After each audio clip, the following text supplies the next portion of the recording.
भक्त वांछा कल्पतरु शरणागत वत्सल भक्त वत्सल श्री ठाकुर जी अखंड ब्रह्मांड के नायक भगवान श्री कृष्ण 16 कला पूर्ण अवतार भगवान श्री कृष्ण जी के पावन दिव्य सच्चिदानंद चरणों में नमन करते हुए, प्रणाम करते हुए और भगवान के इस शब्दमय वांग्मय स्वरूप श्रीमद् भागवत महापुराण के चरणों में कोटि वंदन करते हुए कथा का प्रारंभ करने जा रहे हैं। साथ ही श्री गणेश जी, श्री हनुमान जी, सनकादिक ऋषियों, नारद जी, व्यास जी, सुखदेव जी आदि दिव्य ऋषियों, दिव्य विभूतियों के चरणों में प्रणाम और निवेदन करते हुए कि हमारे माध्यम से कथा का, इस भागवत कथा का, इस अमृतमय कथा का, इस वैकुंठ धाम में ले जाने वाली कथा का, इस सहज सरल और रसमयी पावन कथा का हमारे माध्यम से रसिक जनों में, प्रेमी जनों में और भक्त जनों में संचार करें, प्रसार करें, भक्त जनों को आह्लादित करें। जय श्री कृष्ण। ओम नमो भगवते वासुदेवाय। कृष्णं नारायणं वन्दे, कृष्णं वन्दे व्रजप्रियं, कृष्णं द्वैपायनं वन्दे, कृष्णं वन्दे पृथासुतं। सच्चिदानन्दरूपाय विश्वोत्पत्त्यादिहेतवे तापत्रयविनाशाय श्रीकृष्णाय वयं नुमः। सत्य, चित्त और आनंद स्वरूप और विश्व के उत्पत्ति, पालन और संहार करने वाले और तीनों तापों को नष्ट करने वाले, विनाश करने वाले आध्यात्मिक ताप, दैहिक ताप और दैविक ताप, तीनों कष्टों का निवारण करने वाले भगवान श्री कृष्ण के चरणों में हम प्रणाम करते हैं। श्रीमद् भागवत महापुराण का तीसरा अध्याय प्रारंभ करने जा रहे हैं। पहले 5 अध्याय श्री मद्भागवत के महात्म्य हैं। तीसरे अध्याय का शीर्षक है भक्ति के कष्ट की निवृत्ति, अर्थात भक्ति का कष्ट दूर करना। पिछले अध्याय में हमने देखा कि नारद जी ने भक्ति और उसके पुत्रों का कष्ट दूर करने के लिए उद्योग किया, श्रम किया। वे बद्रीवन में आ गए और वहाँ उन्हें सनकादि ऋषि मिले। सनकादि ऋषियों से उन्होंने अनुमति मांगी और कहा कि आप कृपा कीजिए, आपके दर्शन से ही अत्यंत कष्टपूर्ण कार्य, अत्यंत दुर्गम कार्य भी हो जाते हैं आपके दर्शन मात्र से।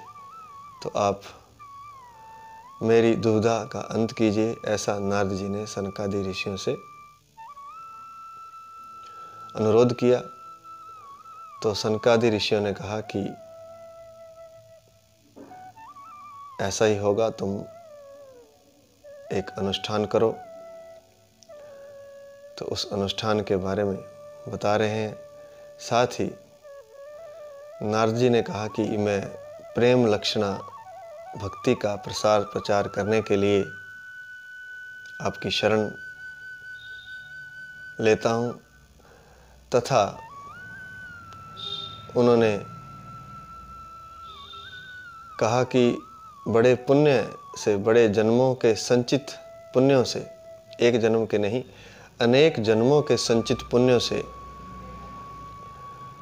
मनुष्य को सत्पुरुषों का सत्संग मिलता है और उस सत्संग से मनुष्य के अंदर विवेक पैदा होता है। उस सत्संग से मनुष्य का अज्ञान जनित मोह और मद रूप अंधकार। अज्ञान जनित मोह क्या है और मद रूप अंधकार क्या है? ये दोनों ही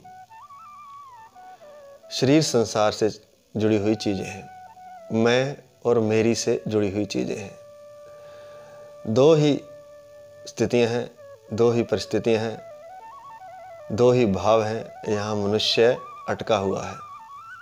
कौन से भाव हैं? मैं और मेरी, शरीर और संसार। मैं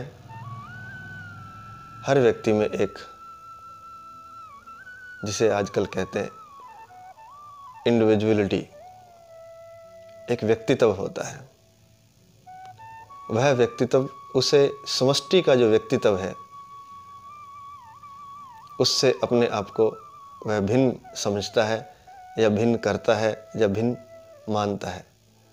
अर्थात जो समष्टि है, जो परमात्मा है, जो चारों तरफ है, जो कण कण में है, व्यक्ति अपने विचारों के कारण, केवल मात्र विचारों के कारण अपने को उस सृष्टि से, उस परमात्मा से अलग मानता है, भिन्न मानता है। यह है मैं, यह है अहंकार कि मैं कुछ अलग हूं, मैं कुछ विशेष हूं। इसलिए इसे मद रूप अहंकार कहा गया है। मद अर्थात एक नशा, उसे एक नशा रहता है, वो एक बेहोशी में रहता है, जिसे आजकल के संतों की भाषा में कहते हैं बेहोशी। बेहोशी अर्थात एक नशा। नशा किसका? मैंपन का। मैं कुछ हूँ, मेरे विचार अलग हैं, मैं ऐसा हूँ, मैं वैसा हूँ, मेरे विचार श्रेष्ठ हैं, दूसरों के विचार निकृष्ट हैं, मैं उनसे अलग हूँ, मेरे में ये खास बात है, मेरे में ये विशेषता है, मैं सुंदर हूँ, मैं बहुत अच्छा चित्रकार हूँ, मैं बहुत ज्ञानी हूँ, मैं इंजीनियर हूँ, मैं डॉक्टर हूँ, फलां फलां। कई विशेषणों से व्यक्ति अपने आप को इस समष्टि से अलग कर देता है और यही है मद रूप अहंकार। और इस अलग थलग होने से वह दुख में पड़ जाता है, उसे कष्ट होता है, क्योंकि जितना कोई संकीर्ण होता चला जाएगा उतना उसका दुख बढ़ता चला जाएगा। संकीर्णता ही दुख है और विराट हो जाना ही सुख है। विराट कैसे होगा? सभी के साथ जब उसका तारतम्य हो जाएगा, अपने को कुछ जब वह विशेष नहीं समझेगा, बिल्कुल साधारण समझेगा, तब वह समष्टि के साथ एक हो जाता है। इसीलिए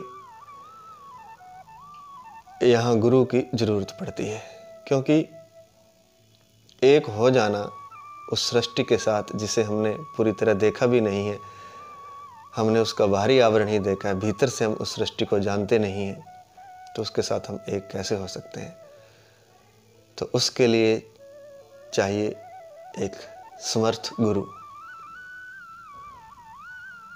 कई बार तो ऐसा होता है कि गुरु समर्थ ना हो, अगर शिष्य भी समर्थ हो तो भी वह उस समष्टि के साथ एक हो जाता है, उस पार ब्रह्म लोक को प्राप्त कर लेता है, उस वैकुंठ धाम को प्राप्त कर लेता है, उस दिव्य सत्ता से ओतप्रोत हो जाता है। वो होता कैसे है? गुरु की आज्ञा पालन से, गुरु के शिष्य बनने से। क्योंकि मद जो है, मैं जो है, वह अलग करना चाहता है अपने आप को। लेकिन जब हम शिष्य बन जाते हैं तब हम गुरु रूप होने लगते हैं, लेकिन ऐसे नहीं होते। उसकी बड़ी कीमत चुकानी पड़ती है, और वो कीमत है आज्ञा पालन। हमारी अपनी मर्जी कुछ नहीं रहती। हम गुरु के बिल्कुल शरणागत हो जाते हैं। कोई ईश्वर के भी शरणागत हो सकता है, लेकिन असंभव सा है सीधे ही परमात्मा के चरणों में शरणागत हो जाना, अपनी मर्जी छोड़ देना। क्योंकि परमात्मा सीधे सीधे आकर के कोई आज्ञा नहीं देगा, लेकिन गुरु के चरणों में है बहुत मुश्किल, लेकिन है आसान। क्योंकि गुरु की आज्ञा ही फिर सर्वोपरि हो जाएगी। जब गुरु कहेगा तब उठेंगे, जब गुरु कहेगा तब खाएंगे, जब गुरु कहेगा तब ध्यान करेंगे, नहीं कहेगा तो नहीं करेंगे। गुरु की आज्ञा में अपने आप को धीरे धीरे मिटा देना होता है। इसी से मैं और मेरा दोनों मिट जाते हैं। मैं मिट जाता है धीरे धीरे गुरु की आज्ञा का पालन करते करते। शुरू में दिक्कत आती है, शुरू में लगता है कि मैं कुछ हूँ ही नहीं, इसका मतलब मेरा कोई अपना अस्तित्व ही नहीं है। लेकिन करते करते धीरे धीरे वह गुरु रूप हो जाता है, और गुरु जो होता है वह स्वयं शिष्य ही बन जाता है। अर्थात जो गुरु होता है वही शिष्य बन जाता है, शिष्य गुरु रूप ही हो जाता है। क्योंकि अपनी सत्ता को वह धीरे धीरे आज्ञा पालन करते हुए मिटा देता है। तो इसलिए कहा है कि जब सत्संग होता है तब उसका मैं रूप, मद रूप अहंकार मिटता है। साथ में मोह, अज्ञान जनित मोह भी मिट जाता है।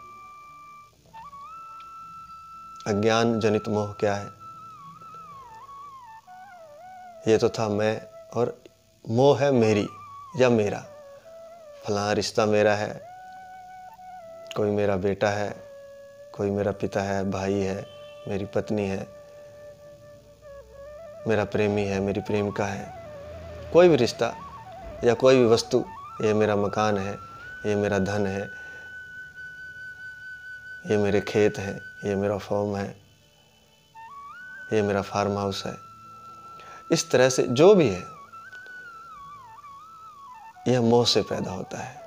मोह, अज्ञान जनित मोह। अर्थात मैं हूँ कुछ और मेरा फिर कुछ और है। एक तो मैं अपने आप को इस सारी सृष्टि से अलग समझता हूँ, लेकिन कुछ चीज़ों के साथ मैं तादात्म्य बना करके चलता हूँ। क्योंकि अकेले मैं से तो जीना ही मुश्किल हो जाएगा, कैसे जिएगा। तो फिर कुछ रिश्ते बना के रखता है, कुछ वस्तुओं से प्रेम करता है, कुछ रिश्तों से प्रेम करता है, और उनके साथ तादात्म्य बनाने से उसे थोड़ी सी विराट की झलक मिलती है, लेकिन वह है अज्ञान।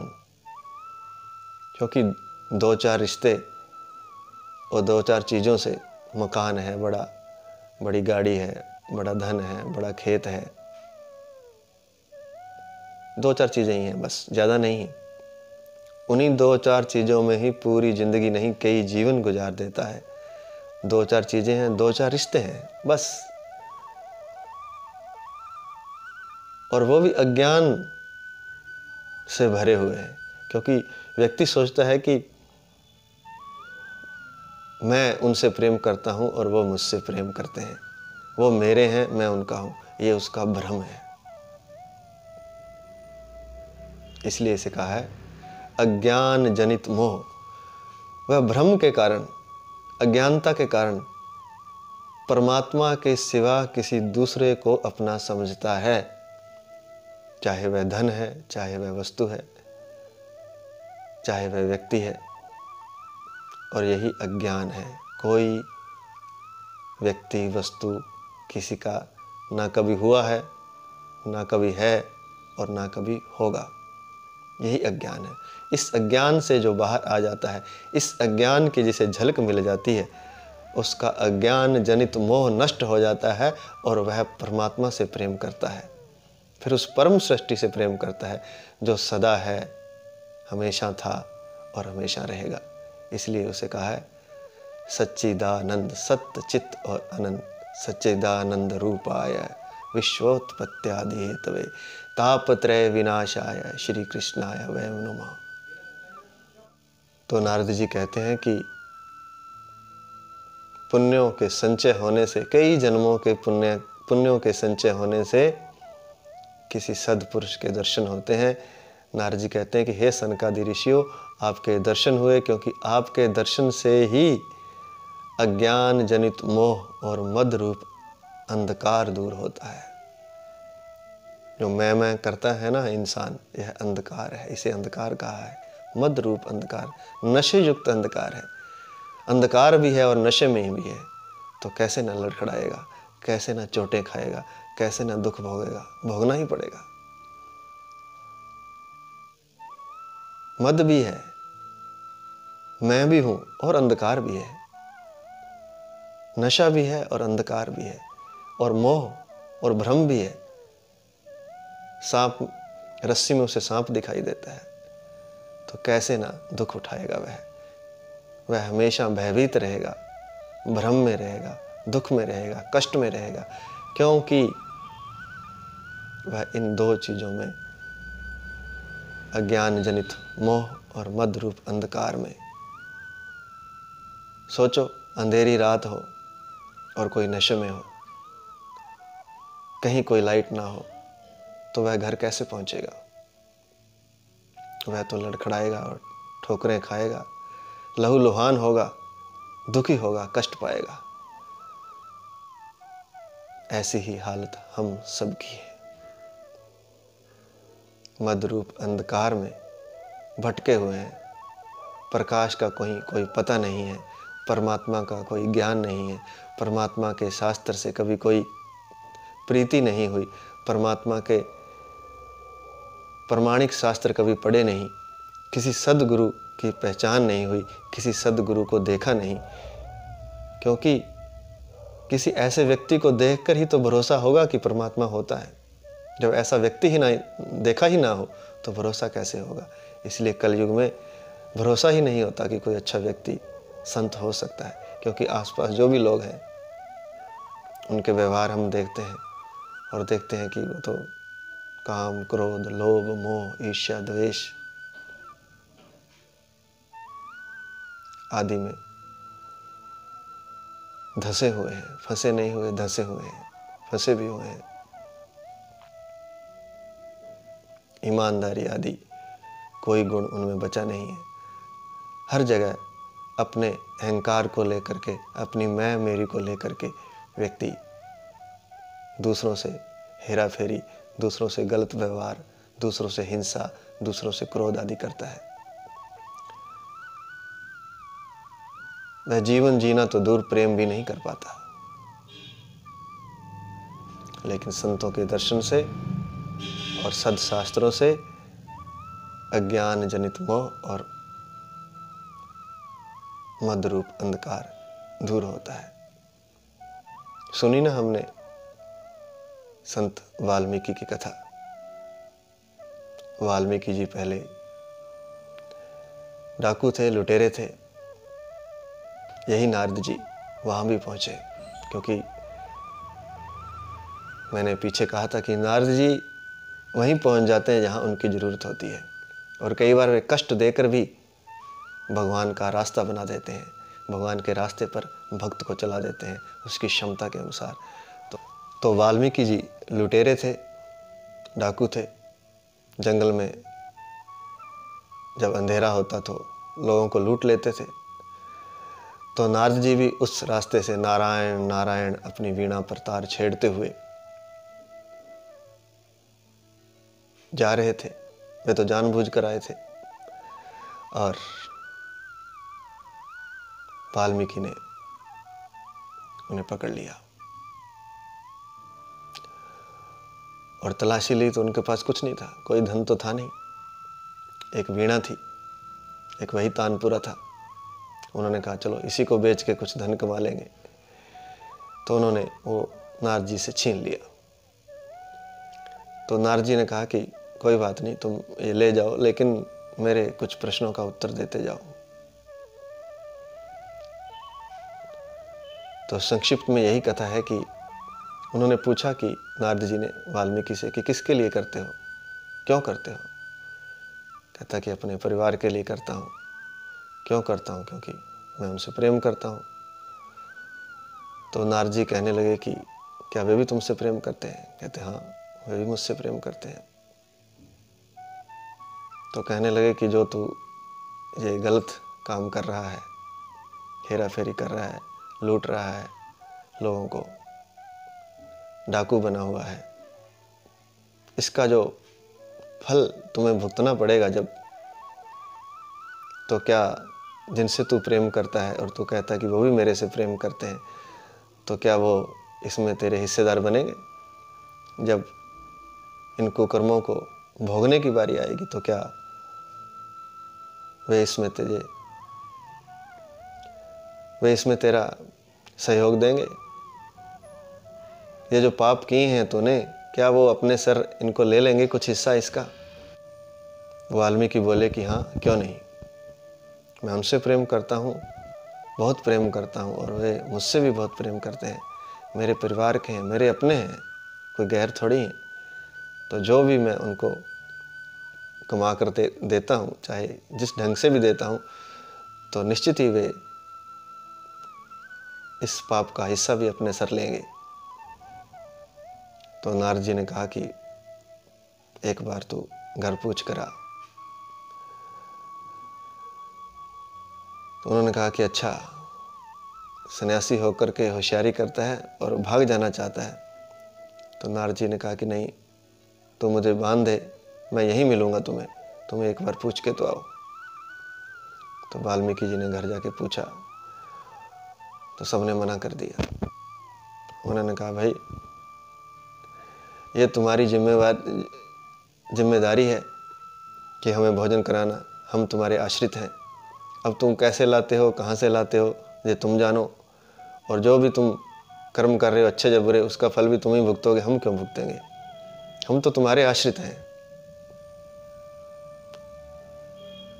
तुम्हारा कर्तव्य बनता है हमें भोजन खिलाना, हमारी सारी सार संभाल करना, लेकिन हम तुम्हारे पाप के भागी नहीं बनेंगे।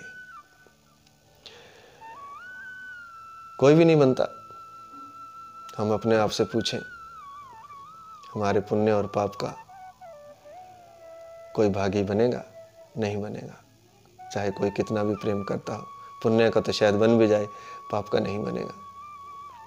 तो फिर क्यों करते हैं? तो वाल्मीकि जी वापस आ गए। उनकी आंखें खुल चुकी थीं, प्रकाश हो चुका था। वे आकर के उनके चरणों में गिर पड़े। उन्होंने कहा कि महाराज जी, जिनके लिए मैं करता था वो तो मेरा साथ ही नहीं दे रहे, आप ही कुछ बताइए। तब उन्होंने वाल्मीकि जी को राम नाम का मंत्र दिया, और उस राम नाम के मंत्र से ही आज तक वाल्मीकि जी का सब लोग सम्मान करते हैं, क्योंकि उन्होंने भगवान राम की गाथा लिखी।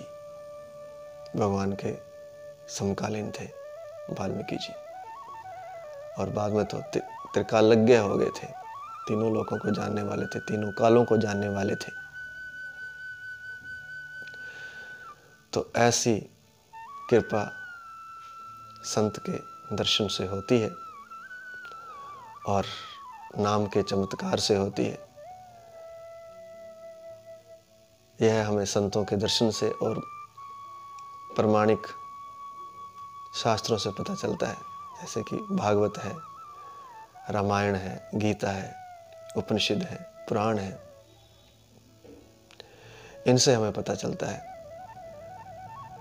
कि सत्य क्या है। नहीं तो पूरा पृथ्वीलोक भगवान की माया के मोह में, भगवान की माया के भुलावे में भूला हुआ है, भगवान की माया के भ्रम में डूबा हुआ है।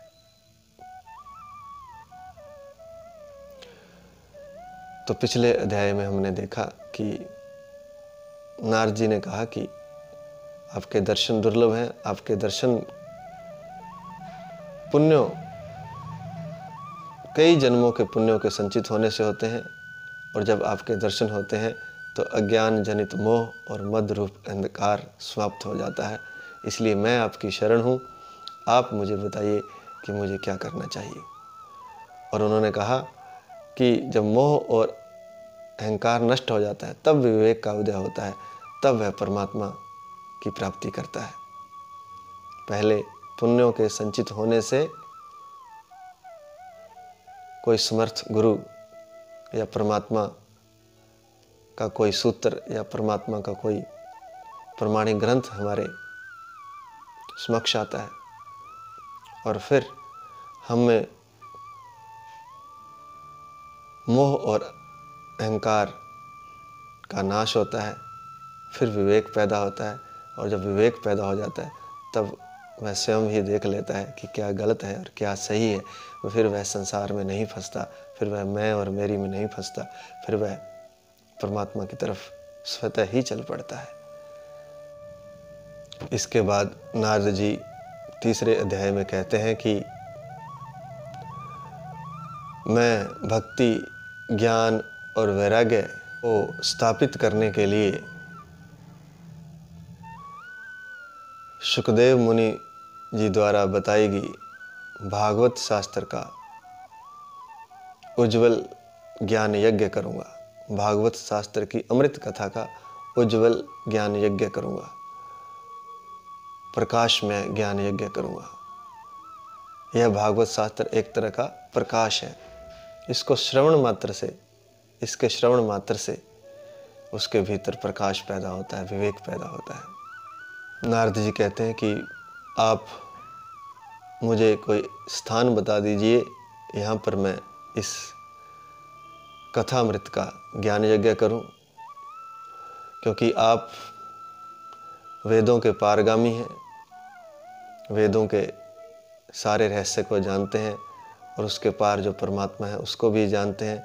इसलिए आप मुझे आज्ञा दीजिए कि कहाँ पर मैं यह यज्ञ करूं, तथा आप यह भी बताइए कि इस शुक शास्त्र की क्या महिमा है, और आप यह भी बताइए कि इस शुक शास्त्र की क्या महिमा है, तथा इसे कितने दिनों में सुनाना चाहिए, तथा इसके सुनने की अर्थात श्रवण की विधि क्या है, वह सारा कुछ आप कृपा करके मुझे बताइए। नारद जी ने सनकादि ऋषियों को कहा।